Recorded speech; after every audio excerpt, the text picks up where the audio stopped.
మమతా బెనర్జీకి అయితే కసి పెరిగిపోతుంది. ఎందుకంటే మమతా బెనర్జీ ప్రస్తుతం అక్కడ చేస్తున్నటువంటి వ్యవహారం అంతా చాలా స్పష్టంగా ఉంది. ఇంతవరకు కూడా ఇప్పుడు బీహార్లో 64 లక్షల దొంగ ఓట్లు తెస్తే ఈ 64 లక్షల ఓట్లు కలిపితే తేజస్వి యాదవ్ వాళ్ళు గెలిచేసినట్టే కదా. ఓ పక్కన దొంగ ఓట్లు ఉన్నాయి అని చెప్తున్నటువంటి రాహుల్ గాంధీ లేదా ఐఎన్డీఏ కూటమి అవి ఎప్పుడైతే ఎన్నికల సంఘం తీయడం ప్రారంభించిందో అదంతా మోసం అంటున్నారు. చూపించింది మీరే, తీయొద్దంటోంది మీరే. చూపించినవి తీయడానికే కదా వాళ్ళు ఉంది. ఆ తీయడమే కదా సర్ అనేటటువంటిది, స్పెషల్ ఇన్సెంటివ్ ఇంటెన్సివ్ రివిజన్ అనేటటువంటిది. ఇప్పుడు బెంగాల్లో ఈ ప్రక్రియ ప్రారంభిస్తే మొన్ననే జెండాలు పట్టుకుని తిరిగింది కదా ఆవిడ.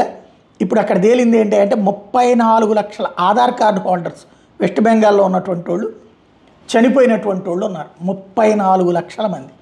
కానీ ఆ ఆధార్ కార్డులన్నీ పెట్టుకుని, ఆ ఓటర్ ఐడి కార్డులు పెట్టుకుని ఓట్లు వేరే వాళ్ళు వేస్తున్నారు. ఇప్పుడు అది తాజాగా ఎన్నికల సంఘం సర్లో ఆపినట్టయింది.